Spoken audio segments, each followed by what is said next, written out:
नमस्कार दोस्तों, मैं डॉक्टर शिवी मौर्य। आज आप लोगों को 4 ऐसी चीज़ों के बारे में बता रहे हैं।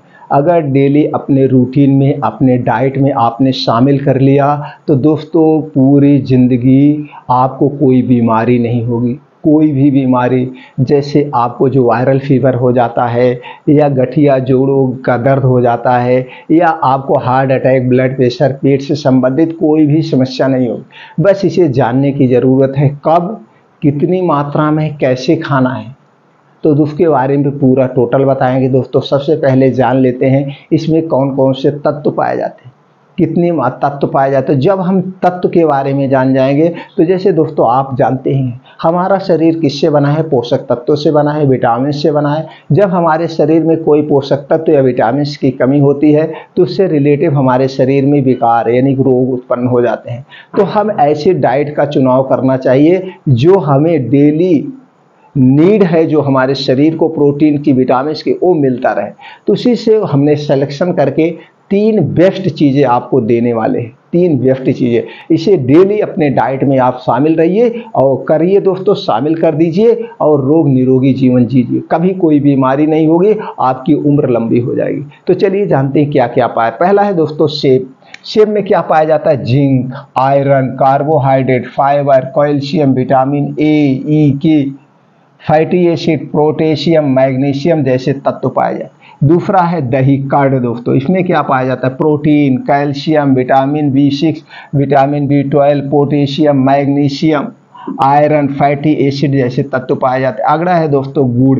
गुड़ का नाम आप सुना होंगे, बहुत अच्छा होता है दोस्तों। फास्फोरस पाया जाता है, पोटेशियम पाया जाता है, magnesium, glucose, iron, zinc, vitamin A, B, C, carbohydrate, calcium जैसे तत्व पाए जाते हैं। अगला है दोस्तों दूध, मिल्क। मिल्क में क्या पाया जाता है? Proteins, calcium, vitamin A, vitamin B, vitamin D, E, K, phosphorus जैसे तत्व पाए जाते हैं, मैग्नीशियम, जिंक एंड कैल्शियम। उसके बाद दोस्तों है हल्दी। हल्दी में क्या क्या पाया जाता है? कैरकुमिन, जो कि हमारे लिए बहुत ही इम्पॉर्टेंट है। करक्यूमिन एक ऐसा तत्व है दोस्तों जो कि कैंसर के सेल को मार सकता है। बाकी किसी में भी कोई इतनी शक्ति नहीं है जो कैंसर के सेल को मार सके। अगर हम हल्दी ले रहे हैं तो कैंसर रोग से बचने में बहुत ही हेल्प होगा। तो करक्यूमिन पाया जाता है, protein, carbohydrate, fibre, calcium, iron, magnesium, phosphorus, zinc, potassium, vitamin B6, के, एंटी इंफ्लामेटरी, एंटीऑक्सीडेंट, एंटीऑक्सीडेंट ऐसे सारे दोस्तों बहुत सारे गुण इसमें पाए जाते हैं। अब इसको कब लेना है, कितनी मात्रा में लेना, ये सबसे ज़्यादा इम्पॉर्टेंट है। तो दोस्तों अब इसको जान के आप समझ ही गए होंगे। अगर हम इन्हें शामिल करते हैं अपने डेली रूटीन में, अपने डेली के डाइट में, तो दोस्तों हमें वो सारे प्रोटीन्स, वो सारे पोषक तत्व मिल जाएंगे जो मेरे बॉडी को रिक्वायरमेंट है। तो दोस्तों कितनी मात्रा में कब लेना है? सबसे पहले दोस्तों आपको लेना है सेब। सेब कितना लेना है? सेब आपको 250 से 300 ग्राम लेना है रोज डेली। निरा बासी मुँह आपको यही खाना है। बासी मुँह सेब ही है जो खाया जाता, बाकी कोई फल नहीं खाया जाता। नाश्ते में आप सेब शामिल करिए। इतना याद रखिएगा, सेब खाने के 2 घंटे बाद तक कुछ भी नहीं खाना, दूध, चाय कुछ भी नहीं लेना, सिर्फ और सिर्फ। अब सेब आप ले लेंगे तो आपको सेब से बहुत सारे बेनिफिट्स हैं, जैसे कि हमने बता दिया। तो दोस्तों याद रखिए, पहला हो गया सेब। दोपहर में आपको क्या लेना? दोपहर में आपको लेना है दही। दही लेना है 200 ग्राम, प्लस इसी में गुड़ मिला के, गुड़ कितना लेना है? 50 ग्राम। 200 ग्राम दही और 50 ग्राम गुड़ को एक में ऐड करके दोपहर में खाना खाने के 40 मिनट के बाद, दोपहर के खाना खाने के 40 मिनट के बाद आपको यही दही गुड़ खाना है। इसके बहुत सारे बेनिफिट्स हैं, जैसे हमने इसमें बता दिया क्या पाया जाता है? लैक्टोबैसिलस बैक्टीरिया पाया जाता है जो हमारे खाने को पचाने में बहुत हेल्प करता है। इसका दही गुड़ आप ले रहे हैं तो कभी भी आपका डाइजेशन खराब ही नहीं होगा, लीवर से संबंधित कोई आपको बीमारी नहीं होगी और आपको जो है दोस्तों हमेशा एनर्जेटिक बना के रखेगा। लेकिन दही पैकेट की नहीं चाहिए। दही आप खुद घर पे जमाएंगे, वो भी मिट्टी के बर्तन में। जब भी आप दही को खाना, मिट्टी के बर्तन या कांच के बर्तन में ही खाना, क्योंकि इसमें दोस्तों खट्टापन होता है। आप किसी भी बर्तन में खट्टी चीज़ खाते हैं मिट्टी और कांच के अलावा, तो दोस्तों उसके तत्व अपनी तरफ खींच लेगा। जो कि आपके शरीर के लिए वो नुकसानदेह है। इसलिए जब भी दही या कोई भी खट्टी चीज़ आप खाना तो मिट्टी के बर्तन में या कांच के बर्तन में ही खाना। तो आप समझ गए, दही आप खुद जमाइए, लेकिन जो दही जमाइएगा वो पैकेट का दूध नहीं होना चाहिए, घर का दूध हो या किसी के घर से जो दूध लाइए गाय या भैंस का। अगर गाय का दूध मिल जाए तो अमृत के समान है। तो उसी दही को आपको लेना है, दही और गुड़ दोपहर में। अब रात में क्या लेना है? रात में दोस्तों दूध लेना है। दूध तो सर्वगुण संपन्न है, आप जान ही रहे हैं। अब उसी के साथ हल्दी लेना है, जो कि एक धरती का वरदान है, हमारे लिए अमृत है। हल्दी में दोस्तों करक्यूमिन टाइप हमने बता दिया, एक ऐसा तत्व पाया जाता है जो कैंसर के सेल को मार सकता है। अगर हल्दी दूध हम ले रहे हैं तो हमें मान के चलिए 80% उम्मीद करिए कि आपको कैंसर नहीं होगा। कैंसर जैसे सेल को ये मारने की शक्ति रखता है, इसी तरह से बहुत सारे प्रॉफिट है। तो हल्दी कितना लेना है, दूध कितना लेना है? दूध लेना है आपको मित्रों 250 ग्राम। 250 ग्राम दूध लीजिए, प्लस ये आधा चम्मच इसी में हल्दी डाल के उबाल दीजिए। अब ये दूध पैकेट का नहीं चाहिए, दूध आपको गाय या भैंस का जो भी मिल जाए, लेकिन अगर गाय का मिल जा रहा है तो अति उत्तम। गाय के मिल रहा है तो भी देसी गाय का, साहिवाल हरियाणा नहीं, देसी गाय का दूध मिल जा रहा है अति उत्तम, नहीं तो भैंस का, आपके घर का दूध होना चाहिए, पैकेट का नहीं होना चाहिए। अब हल्दी इसमें जो आप डालेंगे वो हल्दी भी पैकेट की नहीं चाहिए। जितनी भी हल्दी पैकेट बाजार में मिलती है उसमें आर्टिफिशियल कलर होता है जो आपके लिए नुकसानदेह। हल्दी आप साबुत खरीद के लाइए, एक उसमें नागपुरी हल्दी होती है या देसी हल्दी ले लीजिएगा।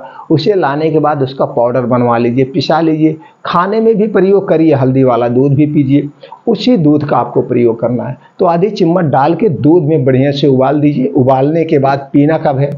खाना खाने के 1 घंटे के बाद इसे पीना है, और इसको पीने के 1 घंटे के बाद आपको सोना है। रोज रात में लीजिए, हमेशा लीजिए, पूरा घर भी पीजिए, सब स्वस्थ और निरोग रहेंगे, कोई बीमारी आपके शरीर में नहीं होगी। अगर इन 4 चीज़ों को डेली अपने डाइट में आप शामिल कर लिए दोस्तों, कभी बीमार नहीं होंगे। अब इसके साथ साथ कुछ और आपको नियमों का भी पालन करना पड़ेगा, क्योंकि हर एक चीज़ में नियम और उसूल होते हैं। तो ऐसे आपको स्वस्थ रहना है तो कुछ उसके भी नियम और उसूल हैं। आपको प्राकृतिक नियमों का पालन करना। अब प्रकृति के क्या नियम है? तो दोस्तों इसके लिए आपको समय से जागना, समय से सोना होगा। लेटेस्ट 10 से 11 बजे तक आप सो जाइए, जिससे आपको सुबह 4 से 5 बजे आपकी नींद खुल जाए। तो 4 से 5 बजे उठने के बाद तुरंत बासी मुंह निराहार 2 से 3 गिलास गुनगुना पानी या भर पेट पानी पी सकते हैं। इसके बाद आप फ्रेश होने के बाद 5 बजे अपना घर आप छोड़ दीजिए। 5 बजे से 7 बजे 2 घंटे प्रकृति में बिताइए, नेचर में बिता दिए, अपने शरीर की सुरक्षा के लिए। अब इस 2 घंटे में क्या करना है? आपको कम से कम 5 से 6 किलोमीटर मॉर्निंग वॉक। अब इस 5 से 6 किलोमीटर मॉर्निंग वॉक को आपको आधे घंटे में कवर करना है। इसी में दौड़ के, तेज चल के, कभी कभी उल्टे कदमों से चल करके आपको कवर करना। अब जितने तेज चल के करेंगे तो उतने आपका हार्ट भी तेज चलेगा, और जब आपका हार्ट भी तेज होगा तो दोस्तों आपके शरीर में गर्मी होगी, पसीना होगा, और इस पसीने के माध्यम से आपके शरीर के अंदर जो भी कचड़े हैं, नसों वगैरह में, सब निकल जाएंगे। तो मॉर्निंग वॉक करिए नंगे पाँव मॉर्निंग वॉक के बहुत सारे फायदे। लेकिन याद रखिएगा, पक्की रोड पे नहीं, जहाँ कच्ची हो, जमीन हो या घास फूस हो वहाँ पे करिए, लेकिन वहाँ पे कांटे वोटे ना हो कि आपके पैरों में चुभ जाए। सेफ जगह पे करिएगा, तो उसके बहुत सारे बेनिफिट है। अब आसमान से जो उसकी बूंदें पड़ी होती है आपके पैर के तलुओं में लगेगी, उससे आपको एक अलग ही ऊर्जा मिलेगी शरीर को। तो अगर नंगे पांव चलते हैं तो आपको कभी भी आंखों की संबंधित बीमारी नहीं होगी, आपकी आंखों की रोशनी कभी कम नहीं होगी। ये हो गया। अब वहीं पे बैठ के कुछ आपको मॉर्निंग वॉक करना है, बैठ के योगा प्राणायाम करना है। कौन सा? अनुलोम विलोम कम से कम आधे घंटे करिए। इससे आपको जो है नसों की एक्सरसाइज हो जाती है, नसों में कोई ब्लॉकेज नहीं होगा। जब नसों में कोई ब्लॉकेज नहीं होगा तो heart attack, blood sugar, blood pressure आपको नहीं होंगे, और ऑक्सीजन पूरे मस्तिष्क तक पहुंच जाएगा। अब वहीं पे कपाल भाती करिए। कितनी देर? 15 से 20 मिनट। जब आप 15 से 20 मिनट कपाल भाती करेंगे तो दोस्तों आपकी आंतों से संबंधित, पेट से संबंधित सारी समस्याएं खत्म हो जाएगी। और यही 2 चीज़ तो है, पेट आपका जब सही रहेगा तो कोई बीमारी नहीं होगी, कब्ज एसिडिटी कुछ नहीं होगा। इन नियमों का पालन करिए। वहीं पे कुछ शीर्षासन कर लीजिएगा। शीर्षासन करने के बहुत सारे बेनिफिट है। आपका बालों का टूटना रुक जाएगा, बालों का झड़ना रुक जाएगा, बालों का पकना रुक जाएगा। शीर्षासन करिए, सूर्य प्राणायाम यानी 2 घंटे बिताने के बाद आप घर आइए, जो हमने बताया इस डाइट को फॉलो करिए। अब उसके बाद कुछ खाने में भी परहेज करना पड़ेगा, जैसे रिफाइन और डालडा आप बिल्कुल मत खाइए। 3 सफ़ेद चीज़ें आप छोड़ दीजिए। 3 सफ़ेद चीज़ें में क्या है दोस्तों, आपको चीनी नहीं खाना है। चीनी सबसे ज़्यादा लीवर को बेकार करता है, लीवर को वीक कर देता है। चीनी को पचाने में आपके पेट को बहुत सारी मेहनत करनी पड़ती है। चीनी के स्थान पे गुड़ लीजिए, नहीं तो धागे वाली मिश्री खाइए। सफ़ेद नमक मत लीजिए, सफ़ेद नमक के स्थान पर सेंधा नमक या ब्लैक नमक का प्रयोग करिए। और ये जो आप मैदा खाते हैं, मैदा बिल्कुल मत खाइए। मैदे से ऊपर का छिलका निकाल लिया जाता है और छिलके में सब कुछ पाया जाता है, आइबर फाइबर। अब जब छिलका ही निकाल देगा उसमें कुछ बचा ही नहीं। आपको इसके खाने से कोई मतलब नहीं है। इसकी बनी हुई कोई भी वस्तु मत खाइए, नहीं तो जाके आंतों में चिपक जाती है, आपके आंतों को बीमार कर देती है, पेटों को बीमार कर देती है। गैस कब्ज एसिडिटी के आप हमेशा शिकार बने रहेंगे। इसलिए मैदे से बनी हुई कोई चीज़ मत खाइए। डिब्बा बंद चीज़ कुछ मत लीजिए। डिब्बा बंद जूस वगैरह कुछ मत पीजिए। अल्कोहल धूम्रपान का त्याग कर दीजिए। ठंडी चीज़ कोई मत खाइए। आपको स्वस्थ व निरोग रहना है। ठंडी चीज़ आप खाते हैं तो आपके शरीर का तापमान 37 डिग्री सेल्सियस होता है। ऊपर से जब ठंडी वस्तु खाएंगे तो दोस्तों क्या होगा, टेम्परेचर डिसबैलेंस हो जाएगा, आपको तरह तरह की बीमारियां होंगी। इसलिए आप हमेशा गुनगुने पानी का प्रयोग करिए, इससे आप स्वस्थ व निरोग बने रहेंगे। और क्या नहीं करना, और क्या नहीं करना है दोस्तों, आप खाना हमेशा ताज़ा खाइए और भूख से 70% ही खाइए। 30% पेट को खाली रखिए। अपने खाने में 70% सजीव वस्तुओं का प्रयोग करिए, 10% निर्जीव वस्तुओं का प्रयोग करिए। सुबह का खाना आप भर पेट खा सकते हैं। दोपहर का खाना सुबह के खाने का आधा होना चाहिए और रात का खाना दोपहर के खाने का आधा होना चाहिए। ये प्रक्रिया आप अपना लीजिए और अपने खाने में ज़्यादा से ज़्यादा हरी साग सब्जियों का प्रयोग करिए। सीजन वाइज जो फल आते हैं उसे खूब जम के खाइए। ड्राई फ्रूट्स खाइए, फाइबर वाले चीज़ खाइए, मल्टीग्रेन आटा खाइए।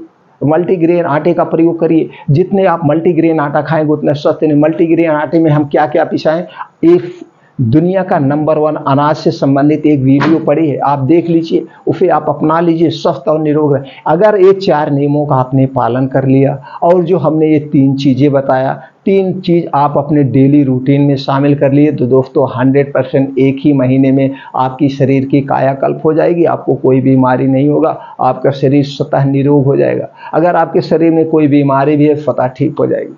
चलिए मित्रों, फिर मिलते हैं अगले वीडियो में ऐसी ही और नई जानकारी के साथ।